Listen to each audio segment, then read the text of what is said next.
El presidente ruso Vladimir Putin está contra las cuerdas. En los campos de batalla del este de Ucrania, Kiev ha desarrollado una abrumadora ventaja a corto plazo en la guerra con drones, sembrando el caos en la retaguardia rusa y cortando el puente terrestre entre Crimea y la frontera rusa.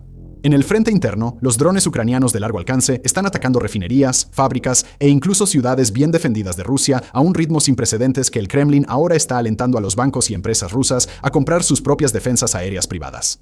Nuevas y letales armas están aumentando el arsenal ucraniano, desde los cazas suecos Gripen hasta los drones Hornet fabricados en Estados Unidos, mientras 90.000 millones de euros están a punto de llegar a las arcas ucranianas. En una entrevista reciente con Reuters, el comandante del Tercer Cuerpo de Ejército de Ucrania y fundador del batallón de élite Azov expuso la postura de su nación citando: "Creo que los próximos 6 a 9 meses serán un punto de inflexión. Más precisamente, creo que los próximos 6 meses son los más críticos". Pero como hemos dicho antes aquí en Warfronts, y lo diremos de nuevo, cuando Vladimir Putin se desespera es cuando es más peligroso. No está claro exactamente cuántos de los problemas de Rusia se le explican realmente al líder de la nación, pero si los informes que se filtran de Rusia son precisos, entonces Putin está paranoico, aislado y lo suficientemente consciente como para saber que tiene buenas razones para estar preocupado por el futuro. El manual estándar de Rusia simplemente no está funcionando, pero si la conducta pasada de Putin es un indicio, entonces él no va a admitir la derrota. En cambio, va a recurrir al manual del Kremlin un par de opciones sumamente poco ortodoxas y de alto riesgo que podrían poner de cabeza todo el statu quo. El golpe simbólico.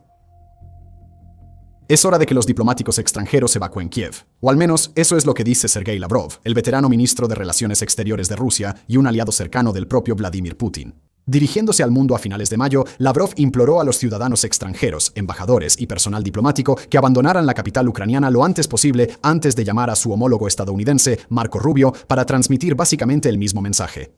Según Lavrov, los ciudadanos ucranianos deberían mantenerse alejados de los edificios administrativos de la capital, sus sitios militares y otros objetivos sensibles antes de una ola devastadora de ataques rusos contra, cito, centros de toma de decisiones y puestos de mando. Solo unos días antes, Rusia había llevado a cabo uno de sus ataques más grandes contra Ucrania hasta la fecha, el cual incluyó el uso de una copia falsa del misil balístico Oreshnik con capacidad nuclear de Moscú. Pero la amenaza de Lavrov al cuerpo diplomático extranjero, y especialmente a los diplomáticos provenientes de Europa y Norteamérica, no inspiró exactamente el nivel de miedo que Lavrov esperaba. En cambio, los líderes europeos dejaron en claro que no tenían intención de retirar a sus embajadores, e incluso Estados Unidos tampoco retiró a sus embajadores, a pesar de la relativa receptividad del presidente estadounidense Donald Trump ante las fanfarronadas rusas. Hasta el momento de escribir esto, el gran y temido ataque de Lavrov aún no ha ocurrido, aunque observadores cercanos de la guerra en Ucrania han señalado señales tempranas de que Rusia realmente podría estar planeando ataques generalizados contra Kiev. De cualquier manera, las amenazas de Lavrov y una reciente oleada de advertencias similares desde Moscú han dejado las cosas claras. Rusia está considerando una escalada sustancial en su campaña de ataques de largo alcance. Más específicamente, Rusia está considerando ataques contra todo tipo de objetivos simbólicos y de liderazgo ucranianos, desde el Parlamento ucraniano, la Rada Suprema, hasta el propio presidente Volodymyr Zelensky.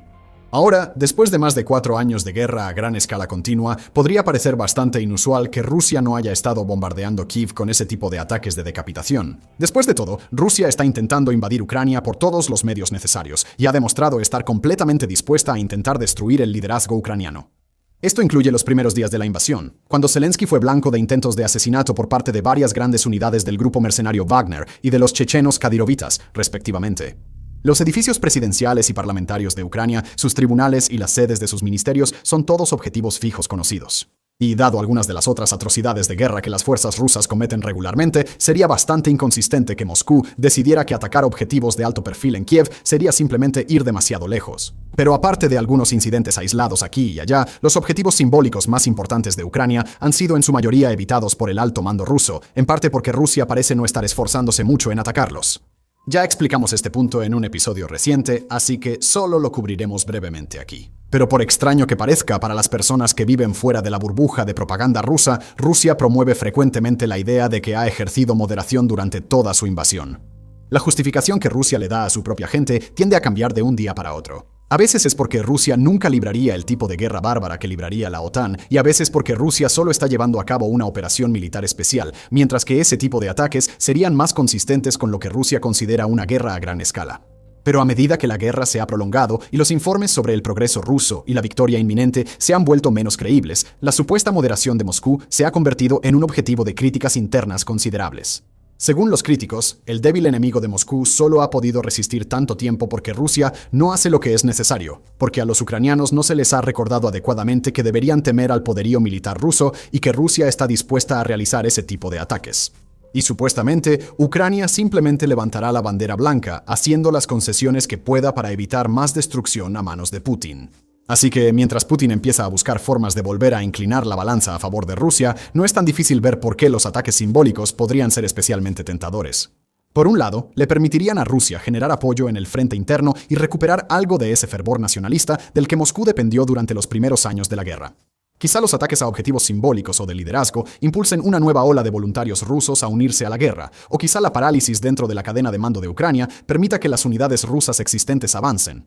Luego están los efectos en la moral que Vladimir Putin podría anticipar para los ucranianos en el frente, obligados a ver arder su capital y a recordar que libran una guerra inevitable contra una gran potencia. Finalmente, existe la posibilidad de que los blogueros militares y los sectores duros del ejército tengan razón, que si a Ucrania se le mostrara todo el alcance de lo que Rusia es capaz, entonces Kiev y sus aliados occidentales se darían cuenta de que ya es más que tiempo de que retrocedan. Desafortunadamente para Putin y sus comandantes, una serie hipotética de ataques simbólicos contra Ucrania sufre del mismo problema central que cualquier otro movimiento desesperado en nuestra lista. Simplemente no es probable que funcione. Históricamente, Rusia, y especialmente Putin, parecen haber tenido una idea bastante clara de los tipos de amenazas que harán que Europa retroceda ante un desafío. Pero recientemente ese cálculo ha estado fallando. Este tipo de demostraciones abiertas del supuesto poderío militar de Rusia se han vuelto mucho menos creíbles que antes, y Europa parece saberlo. Tampoco es correcto decir que Rusia ha estado evitando estos objetivos. En la ola de ataques de Moscú el 24 de mayo, los impactos dañaron el edificio del Parlamento ucraniano y causaron daños significativamente mayores en la Ópera de Kiev, la Academia Nacional de Música y el Museo Nacional de Arte. Kiev, Washington y Bruselas vieron esos impactos, pero ninguno se sintió motivado a cambiar su comportamiento cuando Lavrov amenazó con ir aún más lejos. Así que sí, Rusia puede bombardear una casa de ópera, ¿y eso qué? ¡Qué gran cosa!, ¿no? Igual de importante, este tipo de ataques probablemente no cambiarían la situación en el frente, donde los drones ucranianos seguirán teniendo una clara ventaja sin importar lo que esté pasando en Kiev. Aún peor, no está claro que Rusia tenga la capacidad de atacar los objetivos que quisiera. Incluso contra estructuras fijas y abiertas como el radar de Bukovna, los proyectiles rusos tienen dificultades para atravesar las defensas aéreas ucranianas y realmente solo logran avances cuando Rusia puede lanzar 1000 proyectiles o más en todo el país al mismo tiempo. Rusia solo puede llevar a cabo esos ataques de manera intermitente, dado el nivel de preparación y el gasto de recursos que requieren. Mientras tanto, la estructura de liderazgo real de Ucrania opera principalmente desde búnkeres subterráneos fortificados, lugares de reunión ocultos y centros de mando descentralizados en todo el país. Zelensky y su círculo cercano han sido tan difíciles de eliminar no porque Rusia no lo haya intentado, sino porque se mueven constantemente, protegen sus comunicaciones y solo revelan que han estado en algún lugar después de que ya se han ido.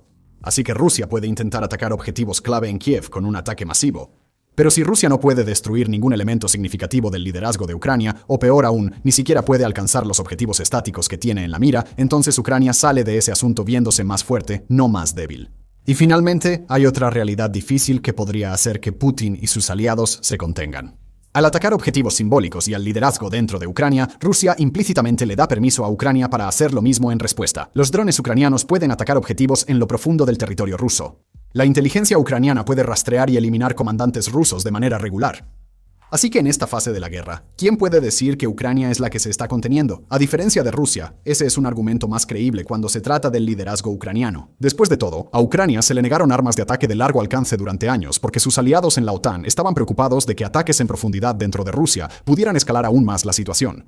Al lidiar con ese nivel de aprensión por parte de sus aliados, Kiev probablemente podría deducir lo que podría haber pasado si, por ejemplo, hubiera matado a un ministro ruso, lanzado una andanada de drones al Kremlin o incluso eliminado al propio Putin. Pero si Rusia estableciera un nuevo precedente primero, entonces Ucrania podría sentirse con vía libre.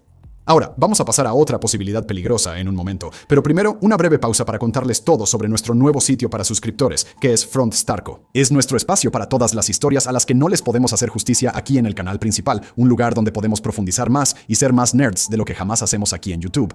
Cada semana subimos 2 videos exclusivos, 2 artículos escritos por expertos y 1 o 2 podcasts, todo cubriendo los conflictos e historias geopolíticas que más te importan.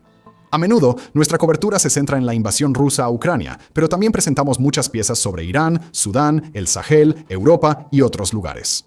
Sin mencionar todos los conflictos menores que el resto del mundo parece ignorar. Una suscripción cuesta solo $5 al mes o $50 al año. Eso es Front Starco. Échale un vistazo.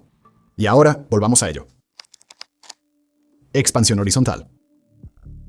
Así que, después de la posibilidad de una campaña aérea rusa más enfocada contra Kiev, existe el riesgo de una expansión horizontal del conflicto ruso, específicamente con un ataque contra una nación vulnerable de la OTAN y probablemente Letonia. Esa es una posibilidad que discutimos en detalle con Ilya Sikarin, un asesor estratégico del alto mando ucraniano, en una entrevista que publicamos hace apenas un par de semanas. En ese momento, la respuesta que recibimos a los comentarios fue bastante predecible y generalmente seguía la línea de que, incluso si Rusia tuviera el ejército para hacerlo, no hay absolutamente ninguna manera de que Putin hiciera algo tan estúpido. Pero apenas un par de semanas después, ¿cómo cambian las cosas? Desde que subimos esa entrevista, varios medios importantes han confirmado que la inteligencia europea ahora está muy preocupada por un posible ataque de tanteo ruso a un país miembro de la OTAN, y coinciden en que Letonia probablemente está en la mira. Apenas el viernes pasado, el 29 de mayo, el jefe de defensa sueco, Michael Claesson, confirmó a Político que una amenaza rusa sobre los estados bálticos, cito, podría ocurrir en cualquier momento. Rusia también ha estado construyendo su caso contra Letonia, insinuando públicamente que Letonia ha cometido actos que justificarían una respuesta rusa. Citando al embajador de Rusia ante las Naciones Unidas el 19 de mayo, las coordenadas de los centros de decisión en Letonia son bien conocidas y pertenecer a la OTAN no los protegerá de represalias. Fin de la cita. Específicamente, Rusia ha alegado que Ucrania planea lanzar drones militares desde territorio letón y el de otros estados bálticos, aunque Letonia en particular parece haber llamado la atención de Moscú. Y esas no son las únicas señales de que Rusia podría estar planeando algo en Letonia o de que Letonia sería un blanco perfecto. En las últimas semanas, el gobierno de Letonia se ha desmoronado y ha sido reemplazado debido a un escándalo en el que las defensas aéreas letonas no lograron hacer frente a 2 drones ucranianos extraviados que se desviaron de su curso y chocaron contra un sitio vacío de almacenamiento de petróleo. Mientras tanto, en Moscú, la Duma estatal rusa aprobó una ley que permitiría a Rusia usar la fuerza militar para proteger a los rusos en el extranjero, desplegando soldados en defensa de aquellos que enfrenten, cito, arresto, encarcelamiento o juicio en el extranjero, incluso en tribunales internacionales. La población de Letonia es casi una cuarta parte de origen ruso, viviendo principalmente cerca de las fronteras con Rusia y Bielorrusia, y hasta el 35% de los letones hablan ruso como primer idioma o idioma principal en casa. Finalmente, aunque este incidente no afectó directamente a Letonia, el viernes 29 de mayo fue el incidente más reciente en el que drones rusos han ingresado al territorio de un miembro de la OTAN, esta vez adentrándose en Rumania, donde un dron se estrelló contra un edificio de departamentos en lo que parecía ser un intento fallido de interceptación. Ahora, todavía puede parecer absurdo que Rusia intente un ataque contra un estado miembro de la OTAN, pero ese tipo de juego peligroso de escalada es exactamente la forma en que Putin ha tratado a la alianza de la OTAN durante décadas y por lo general logra que la OTAN retroceda. En este caso en particular, la lógica de Putin sería bastante sencilla. Al desafiar directamente a la alianza de la OTAN, Rusia tiene la oportunidad de forzar que la alianza se fracture y que incumpla sus obligaciones de defensa colectiva cuando llegue el momento de la verdad. Después de todo, naciones de Europa Occidental como España han demostrado lo poco dispuestas que están a remilitarizarse. Capitales como Londres y París están luchando por mantenerse al ritmo de países del este más preparados para la guerra, como Polonia y Finlandia. Y bajo la administración de Trump, es completamente posible que Estados Unidos simplemente se niegue a acudir en defensa de la OTAN, citando los fracasos en el gasto militar europeo, disputas diplomáticas recientes o cualquier otra razón que la Casa Blanca quiera esgrimir. Si Putin logra fracturar la alianza, entonces Putin puede fracturar la misma base sobre la que se sostiene Ucrania. La ayuda deja de fluir, el apoyo se desvanece y tal vez, solo tal vez, Kiev colapse bajo su propio peso. Y en cuanto a dónde encontraría Putin las tropas adicionales para desafiar a la alianza de la OTAN en este momento, bueno, francamente, es una falta de comprensión afirmar que Putin necesitaría invadir toda la región báltica para lograr su objetivo. Ciertamente, no es probable que Putin pueda encontrar los recursos para invadir Letonia y Estonia, atravesar el corredor de Suwałki en Lituania y someter a 3 miembros de la OTAN al mismo tiempo. Pero además, Putin no necesita hacer eso. Una crisis en la OTAN solo requiere una ofensiva limitada de sondeo, que a su vez podría localizarse en áreas con una población afín, defensas locales relativamente débiles y un valor estratégico mínimo para la alianza. Por eso Letonia está en la mira, porque está ubicada en una esquina oriental que en su mayoría está habitada por hablantes de ruso, donde las defensas de la OTAN son, en el mejor de los casos, poco impresionantes, y donde Rusia puede entrar desde su propio territorio, así como desde Bielorrusia, con tan solo un par de miles de soldados para instalarse en ese territorio y desafiar a la OTAN a que haga algo al respecto. Para la alianza, especialmente en su estado actual, ese es el peor escenario posible, que Rusia invada de una manera que cree una situación decisiva respecto al artículo 5, donde la alianza está absolutamente obligada a defenderse colectivamente. Pero el objetivo en realidad no es tan importante e incluso podría ser favorable a Rusia. En esa situación, es muy fácil que, por ejemplo, los líderes franceses o italianos insistan en que sus tropas no van a morir por un pequeño pedazo de tierra letona, o que Donald Trump crea en la afirmación de Putin de que Rusia está defendiendo a los hablantes de ruso en territorio extranjero. Sin embargo, hay dos problemas muy importantes con este enfoque, si Rusia realmente intentara hacerlo. El problema número uno es que este tipo de ataque podría haber funcionado en la OTAN de, digamos, hace 2 años, o incluso hace apenas 1 año. Pero lo más probable es que la alianza ha avanzado lo suficiente como para poder lidiar con una situación como esta. Los líderes europeos han estado preparándose desde hace un tiempo para un despliegue de coalición en Ucrania fuera de la alianza de la OTAN y sin el liderazgo de Estados Unidos. El continente está elaborando planes para gestionar su propia defensa en lugar de depender de Washington si eso llegara a ser necesario.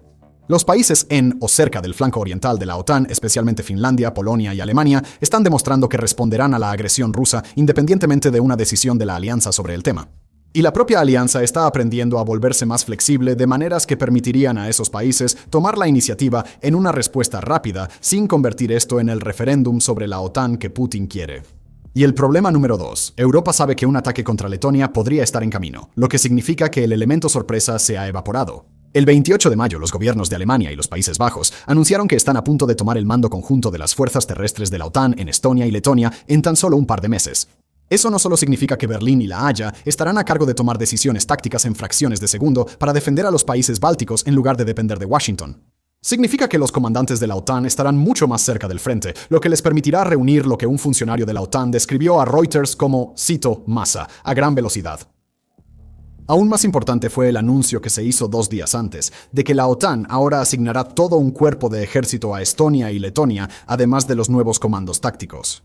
En tiempos de guerra, un cuerpo de ejército estaría compuesto por varias divisiones de tropas, potencialmente entre 40.000 y 60.000 soldados, y aunque un despliegue en tiempos de paz sería mucho más pequeño, se espera que el cuerpo aún traiga nuevas capacidades de defensa aérea, artillería y otras capacidades clave que duplicarán las defensas existentes de la OTAN allí.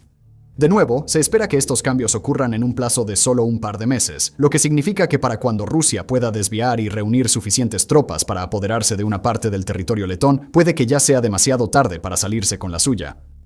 Debemos mencionar, por supuesto, que Rusia sí tiene otras formas de expandir el conflicto hacia otros frentes.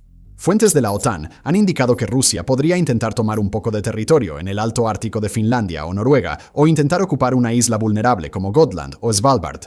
O, como explicamos en un episodio aparte la semana pasada, Rusia podría intentar atacar a un país no perteneciente a la OTAN más aislado y usarlo como escarmiento, reuniendo apoyo en el frente interno e intentando infundir miedo en Ucrania y sus aliados. En ese episodio, pusimos el foco en Georgia, donde un gobierno afín a Rusia podría básicamente ceder ante una conquista o intervención fácil, así como en Armenia, un país pequeño que podría ser superado incluso por una ofensiva rusa relativamente pequeña. Pero tanto la inteligencia europea como la dirección de las declaraciones públicas de Rusia indican que Letonia es el país en la mira de Rusia, y ahora la ventana de oportunidad para Rusia parece estarse cerrando rápidamente.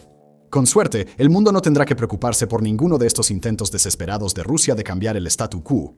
Quizás por una vez, Putin y sus asesores cercanos entren en razón o desarrollen una comprensión de su situación estratégica que se acerque más al mundo que los rodea.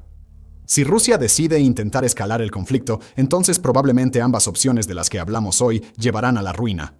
Pero si Vladimir Putin entiende lo que está pasando hoy en Ucrania, entonces entiende que esta guerra de todos modos está llevando a la ruina. Si una última jugada desesperada llegara a fallar, entonces el resultado final de esta guerra no cambiaría, solo que se habría derramado mucha más sangre para llegar a ese punto.